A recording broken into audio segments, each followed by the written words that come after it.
Hello.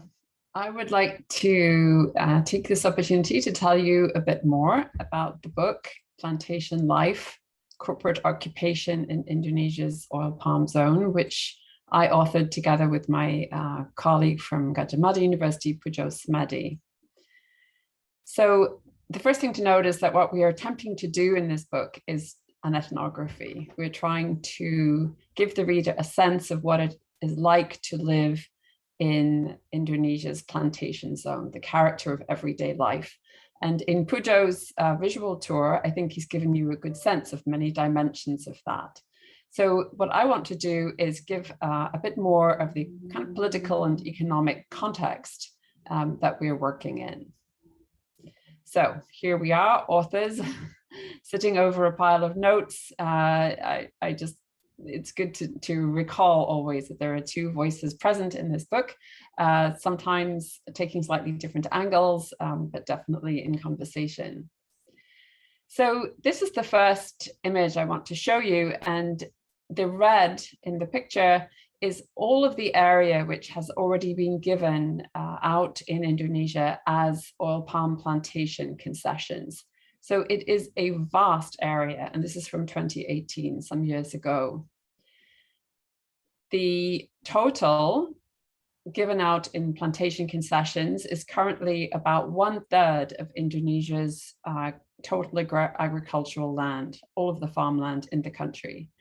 Around 12 million hectares in Kalimantan, 6 million in Sumatra, which is the classic center of the plantation zone, and already 3 million in Papua, which is the largest currently expanding frontier. So the total is 22 million hectares. That is a vast area.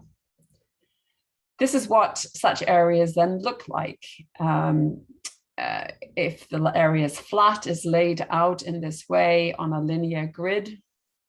If it's hilly, it's terraced, bulldozers cutting swaths into the hillside. And in all cases, it's completely denuded of its original forest or the secondary forest and farmland that was there in many cases. This is the plantation zone that we studied in a sub-district that we call by the pseudonym Tanjung. And this map represents the time period around 1996. It was made by the the district planning office. And all of these colored blocks by that stage had already been granted as plantation concessions to 5 different companies, occupying about 45% of the sub-district's total farmland. And the areas which hadn't been allocated, which you see marked in white, were hilly and therefore not potentially used for this purpose. And there were residual tiny little areas alongside the major rivers where the previous population, Malay and Dayak population in this area, continued to live. Another feature of this map is these tiny dots inside the plantation concessions. And these are sometimes settlements of worker housing. And in other cases, they are what are called enclaves, which is again the original settlements of the Malay and Dayak population. So tiny, tiny dots. This is what such a tiny dot looks like in practice. This is a Malay hamlet on the bank of the Kapuas, where the original inhabitants are completely surrounded by oil palm. These are oil palms, and have no agricultural land at all. The palms come right down to their houses. Within those tiny enclaves, there are certainly a few people who are prospering. This picture at the top is a family that had done very well, developing a trucking business, serving the plantation sector. And the picture at the bottom is a virtually landless family living in one of those enclaves that has nothing much to live on. Very, very challenging life virtually without land. These are plantation houses. This picture isn't actually from our own research area, but plantation housing is classically lined up on linear grids, very neat and very tidy. The workers, we have a chapter in our book about labor, and they are really of two kinds.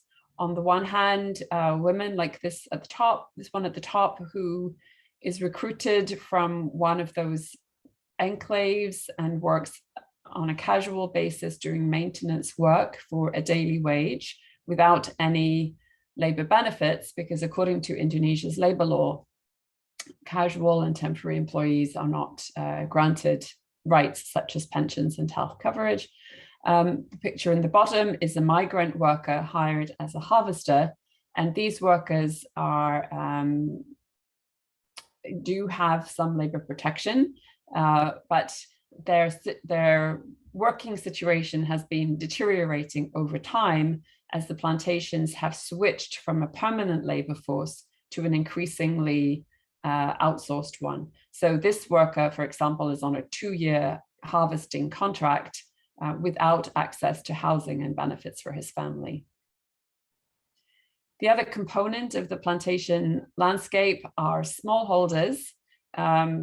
This can be a misleading term. The industry likes to promote the idea that 40% of Indonesia's oil palm is grown by smallholders, but they do this growing under vastly different conditions.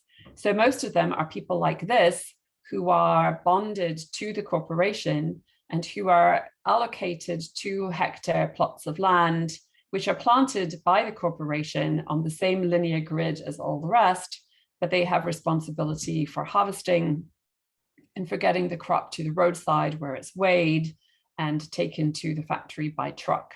So they have no autonomy in their production, and we have a chapter in the book in which we discuss or describe in some detail how their lives are ordered really in every way by the corporation.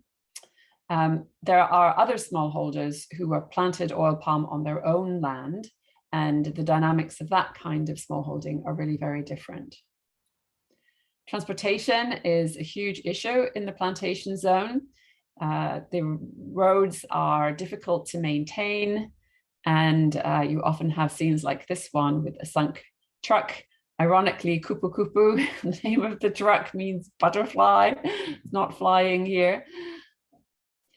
This is a picture of one of the oil palm mills in our study zone.